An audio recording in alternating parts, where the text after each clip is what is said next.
Artificial intelligence తో ప్రయోజనాల ముసుగులోనే ప్రమాదం పొంచి ఉందని భారత ప్రధాని శ్రీ నరేంద్ర మోడీ గారు హెచ్చరించారు. అంతర్జాతీయ టెక్నాలజీ నిపుణులు చర్చించి టెక్నాలజీ విప్లవంలో సవాళ్లను అధిగమించే ప్రయత్నం చేయాలని సూచించారు. फ्रेंड्स, एआई के अनेक पॉजिटिव पहलू हैं, लेकिन इससे जुड़ी नेगेटिव बातें भी उतनी ही चिंता का विषय है।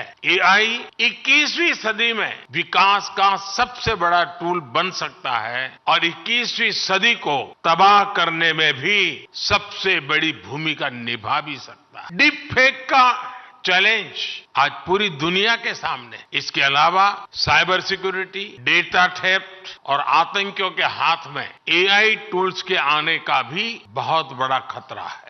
अगर आतंकी संगठनों के पास एआई लेस हथियार पहुंच जाए तो उससे ग्लोबल सिक्योरिटी पर बहुत बड़ा असर हो। हमें इस विषय पर चर्चा करके एक ठोस प्लान तक पहुंचने की जरूरत है कि कैसे एआई के गलत इस्तेमाल को रोका जाए। इसलिए ही G20 प्रेसिडेंसी के दौरान हमने responsible human centric AI governance का फ्रेमवर्क तैयार करने का प्रस्ताव रखा। G20 न्यू दिल्ली डिक्लेरेशन ने एआई प्रिंसिपल्स के प्रति सभी सदस्य देशों के कमिटमेंट की पुष्टि की है। सभी सदस्यों में एआई के उपयोग से जुड़े खतरों को लेकर एक अंडरस्टैंडिंग थी। जिस तरह हमारे पास विभिन्न अंतर्राष्ट्रीय मुद्दों के लिए समझौते और प्रोटोकॉल्स है, उसी तरह हमें एआई के एथिकल यूज के लिए मिलकर ग्लोबल फ्रेमवर्क तैयार करना हो। इसमें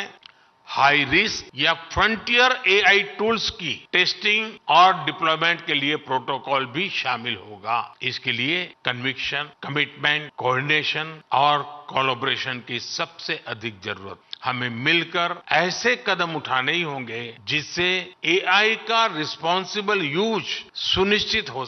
आज इस समिट के माध्यम से भारत पूरे वैश्विक जगत का आह्वान करता है कि इस दिशा में हमें अब एक पल भी गंवाना नहीं है। इस साल में अब कुछ ही दिन बचे हैं, नया साल आने ही वाला है। हमें एक तय समय सीमा के भीतर ग्लोबल फ्रेमवर्क को पूरा करना ही होगा। मानवता की रक्षा के लिए ये किया जाना बहुत ही जरूरी है। फ्रेंड्स, एआई सिर्फ एक नई टेक्नोलॉजी ही नहीं है, ये एक वर्ल्ड वाइड मूवमेंट बन गई। इसलिए हम सभी का मिलकर काम करना बहुत ही आवश्यक है। अगले 2 दिन आप सभी बहुत से विषयों पर चर्चा कर। मैं तो जब भी किसी एआई एक्सपर्ट से मिलता हूं तो अपने सवाल और सुझाव रोक नहीं पाता। आज आप एक्सपर्ट से बातें करते हुए भी कई बातें मेरे मन में आ रही। हमें ये सोचना होगा कि एआई जनरेटेड इंफॉर्मेशन की क्रेडिबिलिटी को कैसे बढ़ाया जा सकता है। ऐसे क्या डेटा सेट्स हो सकते हैं